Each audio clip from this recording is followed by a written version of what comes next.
আসসালামু আলাইকুম এভরিওয়ান, সবাই কেমন আছেন? একটা সুন্দর আমের মজার আচারের রেসিপি নিয়ে এসেছি, একেবারেই লোভনীয় দেখতে পাচ্ছেন। তো চলুন আজকে রেসিপিটা শুরু করা যাক। আমি এখানে প্রথমে কিছুটা পাঁচফোড়ন নিয়ে চুলাতে একটু ভেজে নিচ্ছি।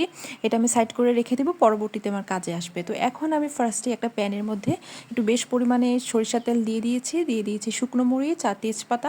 দুটো হচ্ছে আচারের একদম ম্যান্ডেটরি একটা আইটেম। সো আমি হচ্ছে তেলের মধ্যে একটু ভেজে সরিষা বাটা দিয়েছি 1 চা চামচের মতো, আর 2 চা চামচের মতো দিয়েছি রসুন বাটা দিয়ে একদম ভালোভাবে তেলের মধ্যে ভেজে নিচ্ছি।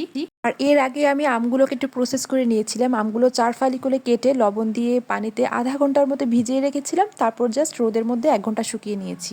আর এই যে দেখতে পাচ্ছেন, এই যে রোদে শুকানো আমগুলো আমি দিয়ে দিয়েছি। এরপর দিয়ে দিচ্ছি 1 চা চামচের মতো লবণ আর 1 চা চামচ গুঁড়ামরিচ।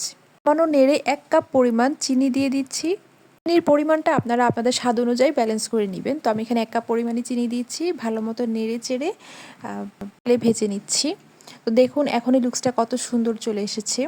তো এরপর আমি 1 ফোঁটা পরিমাণ ভিনেগার দিয়ে দিচ্ছি। ভিনেগারটা কিন্তু আচার সংরক্ষণে অনেক কাজে আসে। এরপর কিছুক্ষণ ধরে নাড়তে থাকবো এভাবেই। আর এর আগে যে আমি পাঁচফোড়ন ভেজে রেখেছিলাম, ওগুলোকে জাস্ট আমি গুঁড়ো করব। এটা আপনারা ব্লেন্ডার দিয়েও গুঁড়ো করতে পারেন, আমার কাছে হামালদিস্তা ছিল, তো ওটা দিয়ে আমি জাস্ট গুঁড়ো করে নিচ্ছি। আর এই পাঁচফোড়নের যে গুঁড়োটা, সেটা কিন্তু আচারের ফ্লেভার বলেন বা সুগন্ধ বলেন অনেকটাই চেঞ্জ করে দেয়। তো আমি এখন এই ভাজা পাঁচফোড়ন গুঁড়োগুলো দিয়ে দিচ্ছি।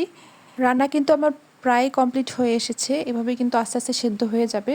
বারবার এক একটা আইটেম দিয়েছি সিকোয়েন্সলি, আমি কিন্তু আপনাদেরকে ডিটেলসই বলে দিয়েছি। আর দেখুন চুলা থেকে আমি জাস্ট নামিয়ে নিয়েছি। এটা কিন্তু রোদে পরবর্তীতে দিতে হবে, তবে এখনই কিন্তু অনেকটা সুন্দর লাগছে, তাই না? এবার এই কম উপকরণে আমি সহজভাবে আপনাদেরকে রেসিপিটা দেখিয়ে দিয়েছি। তবুও যদি কোনো প্রশ্ন থাকে আমাকে অবশ্যই কমেন্ট বক্সে জানাবেন। এই রেসিপিটা কিন্তু খুবই সহজ, আর এখন গ্রীষ্মকাল, আমের সিজন চলে যাচ্ছে, আগেই কিন্তু বানিয়ে নিন। আল্লাহ হাফেজ।